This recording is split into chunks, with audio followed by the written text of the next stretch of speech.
Hey everyone, it's Cassie. Welcome back for another video here on my YouTube channel. Today we are actually doing a blog hop collaboration between Pearblossom Press and Heffy Doodle. And while I'm going to get into that here in a second, let's talk about what we're using. I have the Cozy Kitties stamps and dies from Heffy Doodle. I also have the Brook 3D box card dies, and I have not used this yet, but I'm super excited to give it a try. It's supposed to be able to fit into an A2 size card, so that is fabulous. Of course, we have some amazing easy lights from Pearblossom Press. We have the Pearblossom Press stamp set. I don't actually end up using it. And then we also have some sentiment stock and some vellum, all from Pearblossom Press. And so I've stamped out all of my images just to save a little bit of time onto some Express It blending card using some Blackout ink, and I'm going to be using a combination of my Olo markers along with my Copic markers. So yeah, you can combine them. There's nothing wrong with that. And they're all alcohol markers. So now, like I said, this is a part of a blog hop, but I'm a video designer, so I had to make a video, right? If I'm going to do this, I wanted to show you exactly how I made the card. And so I am going to have a link down below to my blog so that you can hop along for a chance to win a prize from both of those companies. But again, this is a little bit more of a complicated, I don't want to say complicated, that's not really the case, but because once you see how to do it, you'll be like, oh, that's super easy. But it's different than just a regular card, so I definitely wanted to show you how I did it. So yeah, that's why we have a video. So we're just going to color along. Now my inspiration for these colors came from some pattern paper that I end up using. That's called Wild Asparagus. It's not available anymore, which makes me pretty sad because it seems like sometimes these papers come out and then they're just gone. And I haven't used pattern paper a lot. I mean, I've been using a little bit more recently, but I'm just like, wow, once I've used them, it's like they're gone. So I can't link it down below, but I guess I would just suggest use what you have. Be inspired by your papers, other things that you may have. I've been very inspired by my color cube lately. And so, yeah, just find your inspiration wherever you can. So I've put all those colors up on the screen for you. We've got this, I love this little retro television, and naturally I'm going to color my cats just like the cats that I have, which are Siamese. So I've got a blue point and a seal point. We're going to color the little sleeping one as a seal point. And so I'll bring those colors up. Those are going to be Copic markers that I use.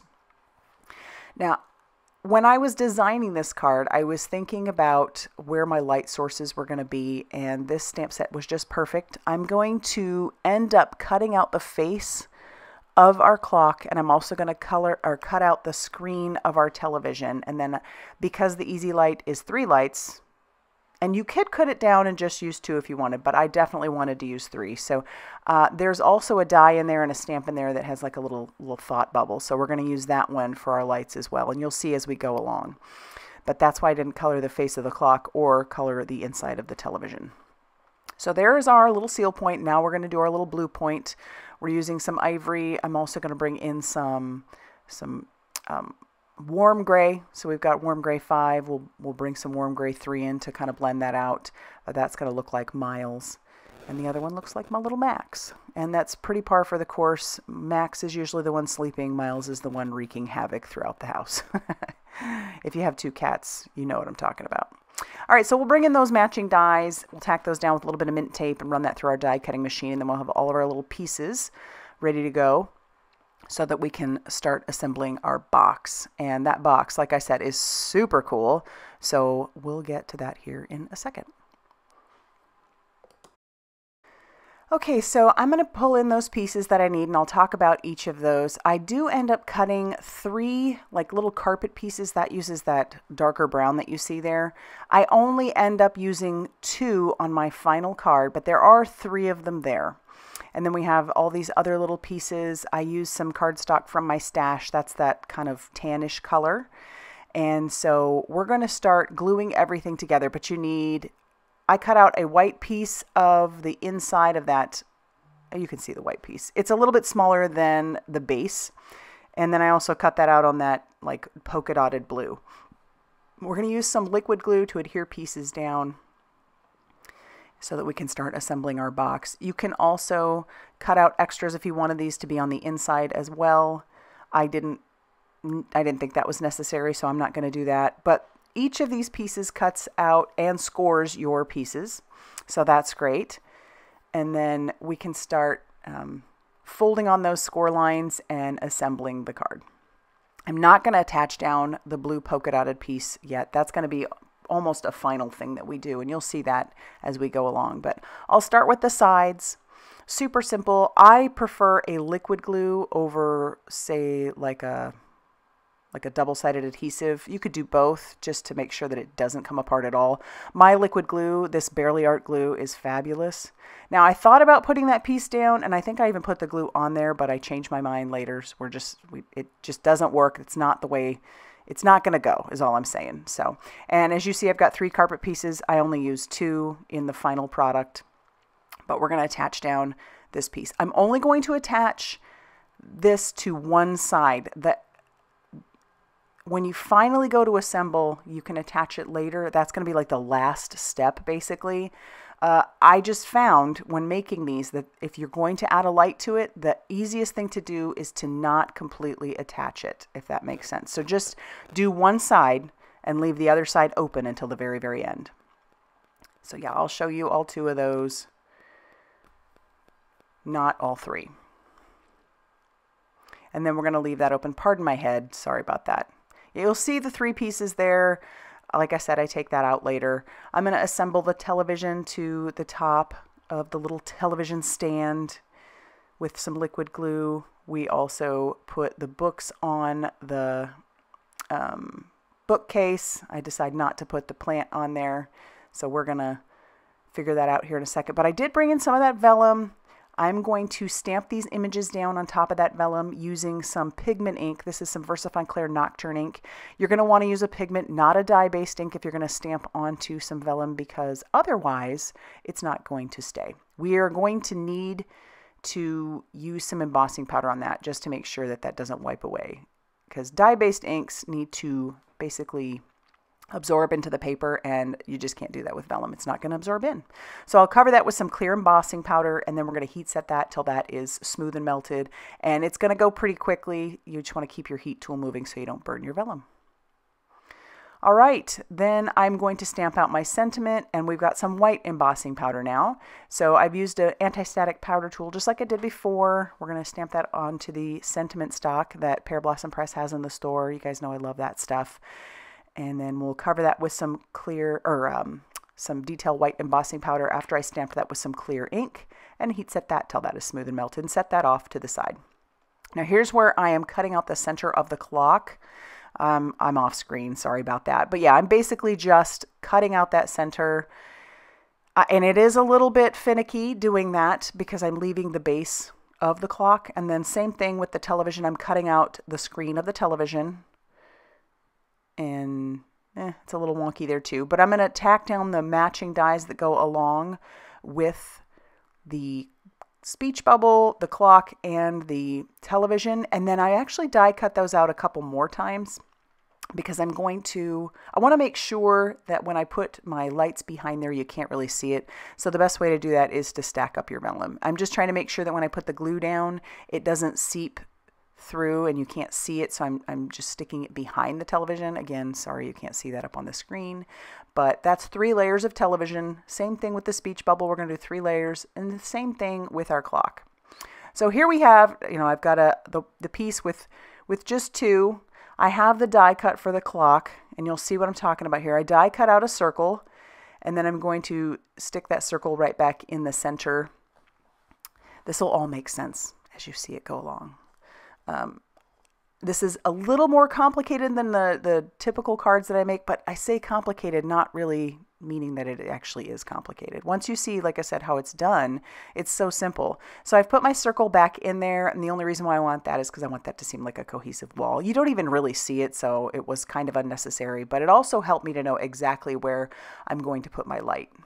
So we'll build up our scene. I'll put our little plant down. We're going to put our television down.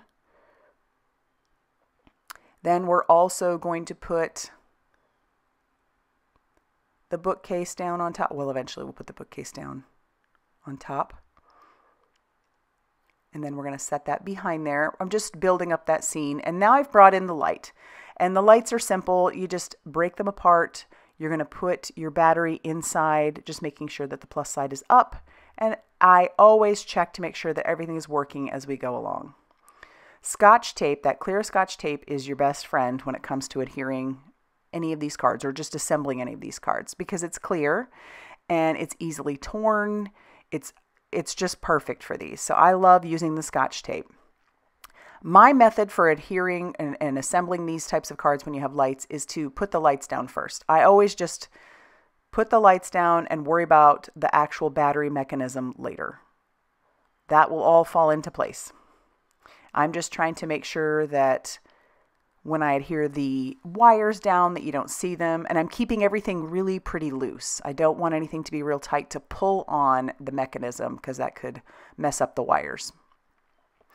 And I'm putting it behind the speech bubble. We're putting it behind the television.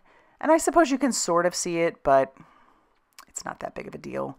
And I've got those just kind of walking down, you know, behind the kitty and behind the little path. And so you can't see the wires when it's all closed up.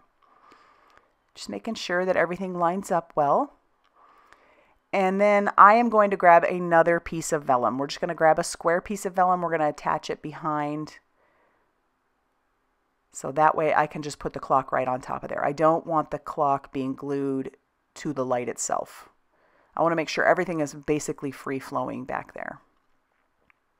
So before I attach this panel, like our wallpaper back there, I am just kind of playing with where the wires are going to go, and I want to make sure that everything is nice and loose. I am not going to have glue going over the top of those wires. I don't know if it would actually affect it, but it's just not necessary to do it. So I only put glue on the upper portion, that far right portion, and then on the bottom. And we left that whole left side kind of open so that the wires can move around freely if they need to. I should have attached down my battery and mechanism at this point, probably, but I didn't. That ends up being an afterthought. So you'll see my recommendation is to attach that down pretty soon. I'm just tearing the tape, wanting to make sure everything bends and everything still works. So you'll see that I continually glue things down, press that button, make sure that all is well, because the last thing you want is to completely assemble this card and then have something not work. So again, tiny pieces of tape that you won't be able to see unless you were really looking. But again, this is where I should have attached down the mechanism. It's fine. It works out fine. But now I can attach that side to the carpet and the other piece to make this a full box. And that's where the liquid glue again comes in super, super handy. So we'll grab a piece of double-sided adhesive, put that on the back of the mechanism, and then adhere that down behind. And again, you can't see any of the wires, you can't see any of the mechanism, everything is great. But check it out. How cute is that? Oh my goodness. So now I'm going to start trimming down my sentiment, and I do bring in that piece that I cut the wallpaper for, and we're just going to kind of curve the edge and then add the little stitching detail to it. So I'm going to use that to die cut around our sentiment so that it'll fit in there nice and perfectly. You could totally avoid this step, but sometimes it's all in the details, right? So I'm going to grab the die, we'll run that through the die cutting machine, and then I can adhere this down to the front of the card. And it works great. Again, checking everything. Oh, I love it. I love that those light up. It's so fantastic. And then for our back panel, we'll attach down our little Miles kitty. And then we can take this white piece and we can attach it to the very back. That's where you'd write your sentiment. I decide not to stamp a sentiment on there. I figure this is good, but I love it. And again, like I said, this is a part of a blog hop, so be sure to head down to my description box so that you can get to the link to my blog and you can go check out all the other ways that people have combined the Pearblossom Press lights along with some Heffy Doodle stamps, and I think you'll be very, very inspired. But I love how this turned out. I hope you do too. If you like it, hit that like button. Definitely consider subscribing if you haven't already done so. And as always, I'll see you very soon in another video. Bye, everybody.